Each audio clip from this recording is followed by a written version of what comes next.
The smell of rain and grease clung to the red polyester of her uniform.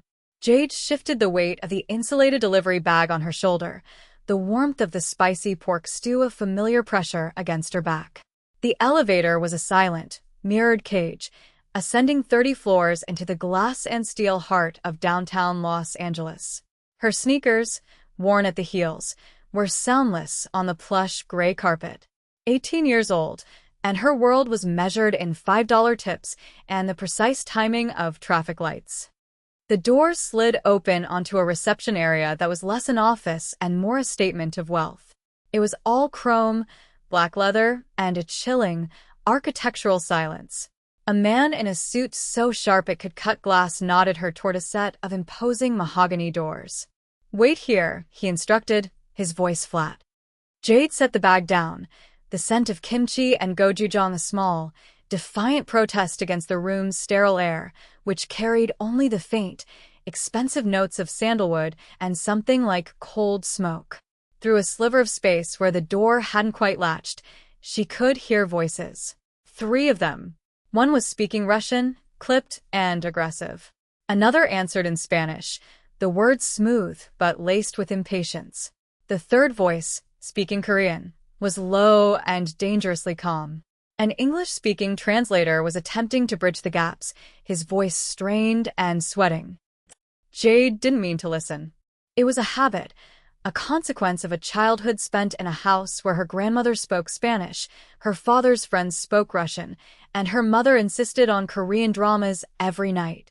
She'd picked up languages like other kids picked up hobbies, her brain a sponge for syntax and vocabulary. She was saving for a linguistics degree, a future built on the words she collected. The translator stammered. The Russian man repeated himself, his tone hardening. "He wants to know why the preliminary deposit has not been confirmed," the translator said, his English cracking. But that wasn't what the man had said. He'd used a very specific idiom, one that meant something closer to, "Why is my tribute being insulted?" It wasn't about a deposit. It was about respect. It was a threat. The temperature in the room beyond the door seemed to drop. The calm Korean voice spoke again, each syllable a perfectly polished stone. The translator relayed, "The funds are secure. There is no insult." A colossal failure of translation. The Korean speaker hadn't said the funds were secure. He'd said, "Your tribute will be paid when my authority is recognized." He was matching the threat, not placating it. Jade's heart began to beat a little faster. This was a conversation happening on 2 entirely different levels, and the man in the middle was building a bridge to nowhere. The Spanish speaker laughed, a short, ugly sound. "This is a waste of time. Tell him we walk." He says he is leaving," the translator managed. That is when she made the mistake of looking through the crack in the door. She saw him for the first time. Not the whole man, just a detail. A hand. It rested on the polished surface of the table, perfectly still. Long fingers, immaculate nails, the cuff of a snow-white shirt peeking from the sleeve of a charcoal Tom Ford suit. The hand did not move, but it commanded the entire room. It was the absolute stillness of a predator waiting for the precise moment to strike. The Korean man, the owner of that hand, finally spoke in English. His voice was the same as it was in Korean, a low, resonant baritone with no discernible accent, only a chilling precision. "The meeting is over." Jade felt a knot of panic. The delivery ticket was in her pocket. She wouldn't get paid, much less tipped, if the clients walked out. It was $28.50. A whole hour's work. Without thinking, without considering the sheer stupidity of it, she pushed the door open. The room fell into a silence, so profound it was like a physical blow. 3 men stared at her. The Russian, broad and florid. The Colombian, lean and scarred. And the man behind the desk. He was younger than she expected, maybe late 20s. His black hair was impeccably styled, his features sharp and symmetrical, carved with an unnerving lack of emotion. A thin, white scar cut vertically through his left eyebrow, the only flaw in a face that was otherwise dangerously perfect. His eyes, dark and depthless, pinned her to the spot. The delivery girl. 18 years old, plus-sized, in a cheap red uniform and dark blue jeans, holding a bag of rapidly cooling stew. An irrelevance. The food, she stammered, her voice feeling too loud, too soft, too everything. The man behind the desk, Kwon Min-jun, though she did not know his name yet, did not so much as blink. His gaze was analytical, dismissive. Then she did the second stupid thing. She turned to the translator, whose face was pale with sweat. "You're getting it wrong," she said, the words spilling out before she could stop them. "All of it." The translator looked at her as if she'd just grown a second head. The Russian and the Colombian looked amused. But Kwon Min-jun's expression didn't change. It remained a mask of cold control. "Explain," he commanded. The single word was not a request. Jade's blood ran cold. This was it. The moment she would be thrown out, maybe worse. But the part of her that was competent, the part that hated seeing a job done poorly, took over. She nodded at the Russian, wasn't asking about a deposit. He was asking why you were disrespecting his offering. And you, she looked at Min-jun, her voice steadier now, weren't reassuring him. You were challenging his authority. She took a breath. And the Colombian isn't just leaving. He's threatening to take his business to your rivals in the north. She said the last part in perfect, colloquial Spanish. The Colombian's eyebrows shot up. The Russian's piggy eyes narrowed in sudden, sharp interest. Min-jun's gaze shifted. For the first time, he wasn't looking at her uniform. He was looking at her. It was an unnerving, invasive focus, as if he were scanning code, looking for weaknesses. He leaned forward slightly, the fabric of his suit jacket pulling taut across his shoulders. "You speak Russian?" he asked, his voice still low, still dangerously calm. "And Spanish. And Korean," she admitted, her own voice barely a whisper. "And French. My mother is a diplomat's daughter," a lie. Her mother was a nurse who loved foreign films. But it was the first thing that came to her mind, a desperate attempt to sound like she belonged in a world she clearly didn't. Min-jun gestured to the now-trembling translator. "Leave," the man practically scrambled from the room. Then Min-jun's dark eyes returned to Jade. The look was unmistakable. It was ownership. He had found a tool he didn't know he needed. "The delivery can wait," he said. The statement was final. "You have a new job. Translate."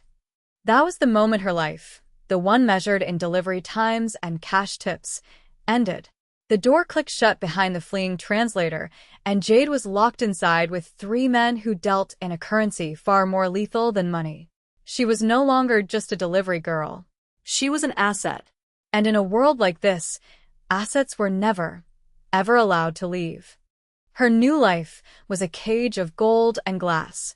Kwon Min-jun's penthouse occupied the top 2 floors of the skyscraper, offering a panoramic, godlike view of the city she used to navigate on a beat-up scooter. She had a room with a silk-covered bed and a bathroom larger than her entire apartment.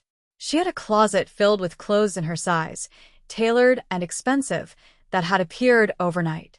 She had everything she could want and nothing she was allowed to have. Her phone was gone. Her wallet was gone.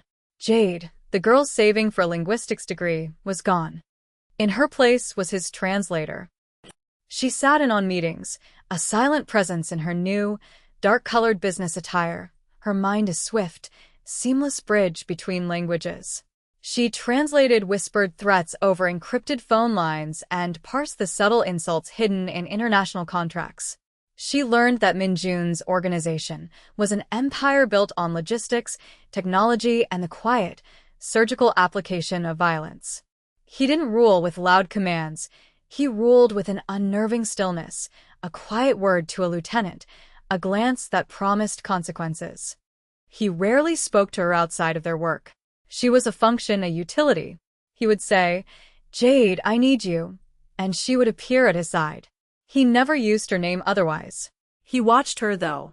She felt his eyes on her when she thought he was reading a file, his gaze analytical, as if he were still trying to solve the puzzle of how a girl in a red polyester uniform could hold 5 languages in her head. He began to see her as different. She didn't flatter him like his subordinates. She didn't tremble like his enemies. She simply did her job with a focused competence that mirrored his own. She would correct his syntax in an English email with a blunt, "That sounds awkward. Say this instead." And he would stare at her for a long moment before making the change without comment. No one else in his world spoke to him that way. The first hint of tenderness was so small, it was almost deniable.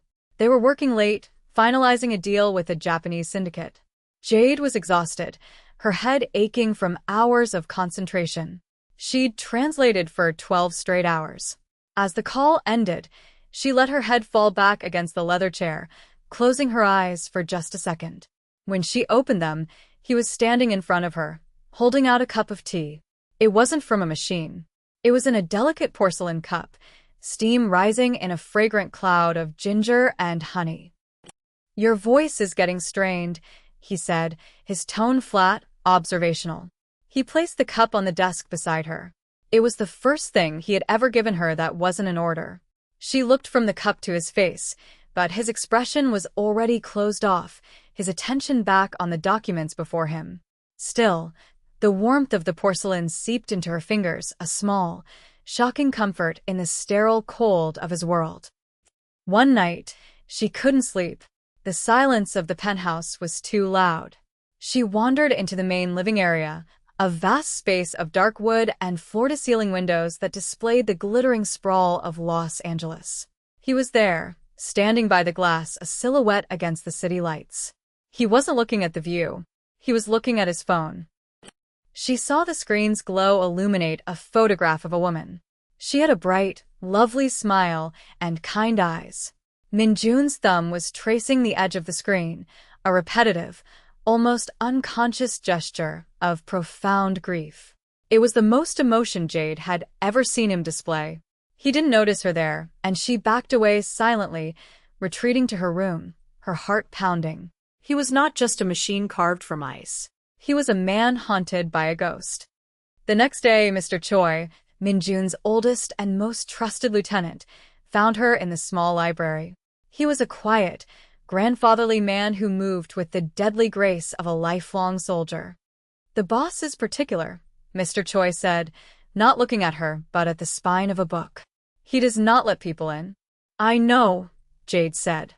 "I'm just an employee." Mr. Choi finally turned to her, his eyes wise and sad. He had someone once. Her name was Heejin. She was a musician. She saw the man, not the monster. Our enemies, the ones we crushed to take this city, they saw her as a weakness. A tool to control him. He paused, the silence stretching. They used that tool. He was too late to stop them.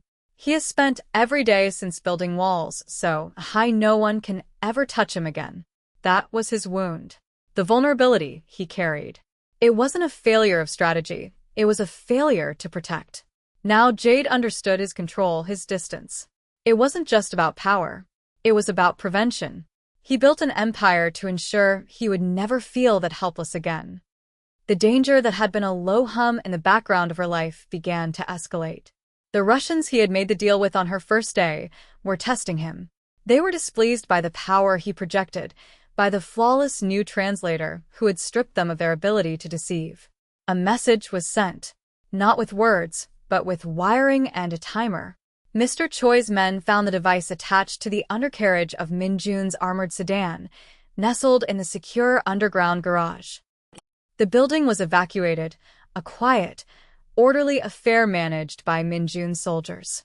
In the controlled chaos of the lobby, surrounded by panicked civilians and stern-faced men speaking into their wrists, Jade saw her chance. A fire exit was propped open. The street was 50 feet away. She could blend into the crowd, disappear, call the police, and trade this gilded cage for a witness protection program. She could run. She looked across the lobby and saw him. For a split second, Kwon Min-jun was not the untouchable boss. He was just a man, his attention divided between 3 different lieutenants, his profile etched with tension. He was exposed, vulnerable. He hadn't even looked to see where she was. He trusted his men to have her. He trusted the cage he had built. Her feet should have carried her toward the exit. She should have run for her life, for the simple, uncomplicated future she'd been saving for. Instead, she pushed through the throng of people, her steps deliberate, certain. She walked back to his side. He turned, his eyes finding her in the crowd. Surprise flickered across his features, so quick it was almost imaginary. He hadn't expected her to be there. He'd expected his men to be corralling her.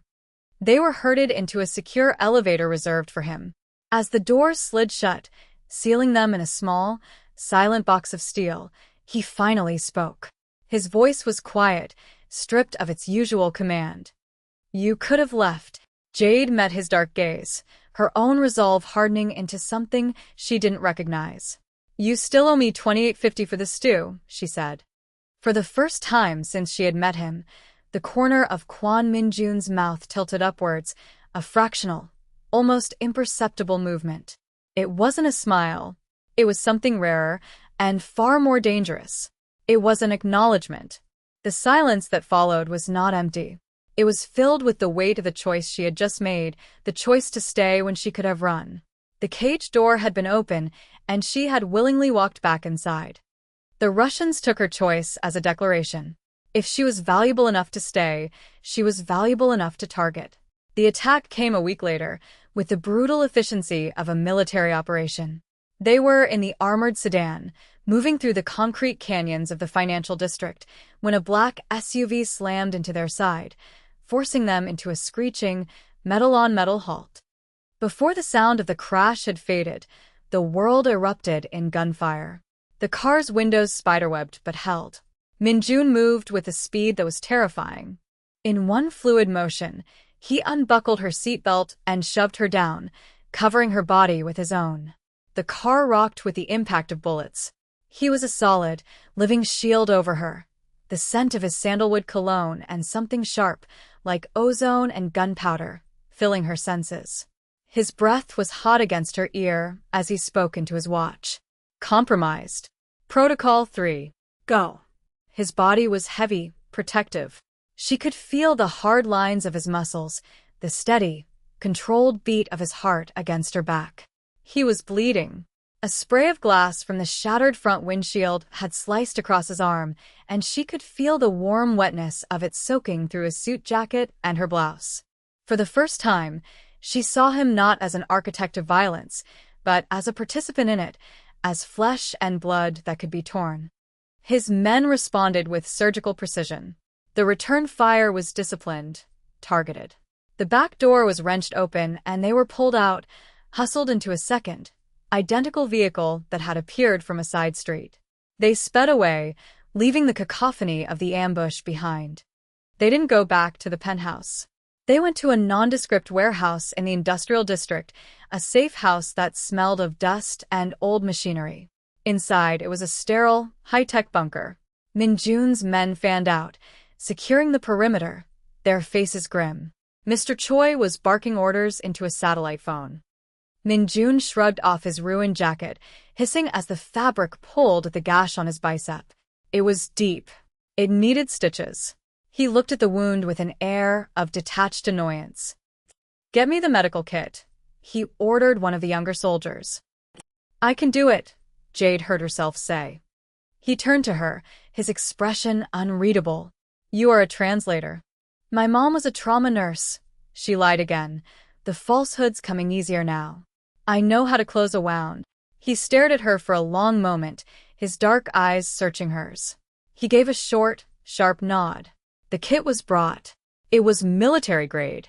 She laid everything out on a clean steel table. Antiseptic wipes, needle, suture thread. Her hands were steady. The girl who used to worry about spilling soda on a customer's lap was gone.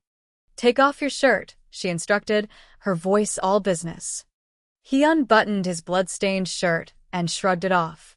The scar on his eyebrow was echoed by a constellation of older, faded scars across his torso. His body was a roadmap of violence. She refused to let herself be distracted. She cleaned the wound, her touch gentle but firm. He didn't flinch, just watched her, his silence a heavy weight between them. She threaded the needle. As she pushed it through his skin for the first stitch, she crossed a line she could not uncross. She was no longer just a witness to his world. She was tending to it, mending its architect. She was becoming complicit, her hands literally stitching the man of violence back together so he could continue his war. Each pull of the thread was a choice. When she was done, her fingers brushed against his skin. He caught her hand, his grip surprisingly gentle. His thumb stroked the back of her wrist. His eyes were dark, intense, and for the first time, she saw something beyond the cold control. She saw a flicker of the man who had looked at a photograph with such profound loss. Hee-jin, he said, his voice low and rough, was afraid of this life, of the blood. He looked from her face to her steady, capable hands, now stained with his own blood. You are not. It wasn't a compliment. It was a confession. An admission that he saw a strength in her that both drew him in and terrified him. He saw a survivor, not a victim. He was acknowledging a similarity between them, a shared capacity to function in the face of chaos. And that shared trait was a bond far more dangerous than any simple attraction. She pulled her hand away, her heart hammering against her ribs. I'm not like you, she whispered, a protest that sounded weak even to her own ears. He didn't reply. He just watched her, and in his gaze, she saw a terrible, possessive truth. He was right. She wasn't like him, but she wasn't like the girl who delivered stew anymore either. The next morning, the enemy made their final move. It wasn't with bullets. It was with information. Mr. Choi brought in a tablet, his face grave. He showed it to Min-jun, who then showed it to Jade. It was a sleazy online tabloid. The headline read, King of Koreatown's New Queen? Mystery Woman at Center of Gangland Ambush. Below it was a grainy security camera photo of Min-jun shielding her during the attack, his face a mask of fury, his body curved protectively over hers. And next to it, a clearer photo of her, culled from an old social media profile she thought she'd deleted years ago. Her face. Her name. Jade. Her anonymity was gone. She was no longer a ghost in his machine. The Russians had painted a target on her back for the entire world to see. She was his, and now everyone knew it. He planned a response with the cold precision of a grandmaster playing chess. The final meeting with the head of the Russian faction was set. It was a trap, but Min-jun intended to be the one who sprung it. He also intended for Jade to be miles away, locked in the penthouse, protected by a full squad of his best men. You will stay here, he told her that evening. It was an order, absolute and non-negotiable. You are the target now. Your presence is a liability. Your vulnerability, she corrected him quietly. His eyes narrowed. I do not have vulnerabilities. Hee-jin was a vulnerability, she said, the name tasting like glass in her mouth. You think I am, too. You're going to get yourself killed because you're too proud to use every asset you have. Your only function is to translate. There will be nothing to translate but the sound of gunfire. He turned to leave, the conversation over. But Jade had been listening for weeks. She had been the silent bridge for every negotiation, every threat. And she remembered something. A detail from a phone call a few days prior, a call she had translated between the Russian boss and his second-in-command. They'd mentioned a shipment at the port, using a strange code word, the bride, that she hadn't understood. They were discussing logistics for a new smuggling route. But the meeting location wasn't at the port. It was at a restaurant downtown. It didn't add up. The meeting was the distraction. The real move was at the port. They were going to hit his shipping containers, his primary source of legitimate income, while his attention and manpower were focused on the restaurant. They wanted to cripple his empire, not just kill him. He would not listen to her. He saw her as something to be protected, a treasure to be locked away. He still didn't see her as a weapon. She waited until he was gone. Getting out of the penthouse was impossible, but getting a message out was not. The guards were loyal to him, but Mr. Choi was loyal to the survival of the organization. He remembered Hee-jin. He would not let his boss make the same mistake twice. Jade used the internal comm system, citing a medical emergency, a ruse to get one of the younger, less experienced guards into a room. From there, it was a simple matter of intellect over muscle. She convinced the guard she needed to speak to Mr. Choi directly about a sensitive medical matter Min-jun wouldn't want discussed. The lie was flimsy, but her desperation was real. She got 2 minutes with Mr. Choi on the comms. It's the port, she said, speaking quickly. The meeting is a feint. The code is the bride. He's walking into a diversion while they got his business. You have to stop him. She didn't know if he believed her. She had done all she could. She was still in the cage. The climax happened without her. She could only pace the length of the penthouse, watching the city lights, imagining the violence unfolding in the darkness. Hours later, the elevator doors opened. It was Min-jun. He was unharmed, his suit immaculate. He walked toward her, his face a thundercloud of controlled fury. I gave you an order, he said, his voice dangerously low. You would be ruined or dead if I had followed it. She shot back, her fear eclipsed by a defiant certainty. Mr. Choi diverted half his men to the port. They caught them, didn't they? He stopped in front of her, so close she could feel the heat radiating from his body.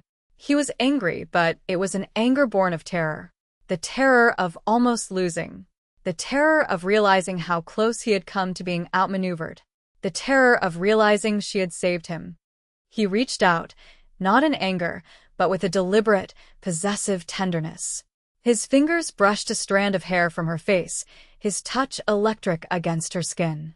He looked at her, truly looked at her, and the walls he had built around himself seemed to crumble into dust. I told you to stay, he repeated, his voice softer now, ragged with an emotion he could not name. You needed me, she said again. It wasn't a question. It was a fact. He did not deny it. He leaned in, his forehead resting against hers. He said her name, Jade, and it was not the name of his translator or his asset. It was a prayer, a vow, a claim. You are not my translator, he breathed, the words a ghost against her lips. You are my territory, and I protect what is mine. The cost of that protection was absolute. Her old life, the girl on the scooter, the dream of a quiet university campus. All of it was ash. She had traded her freedom for a throne at the center of a violent, glittering world. And he, in turn, had accepted a new vulnerability into his life, the one thing he had sworn he never would again.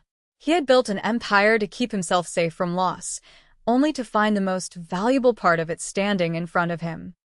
They drove through the city, the neon lights of Seoul's imagined twin in Los Angeles blurring into streaks of color. The war was over.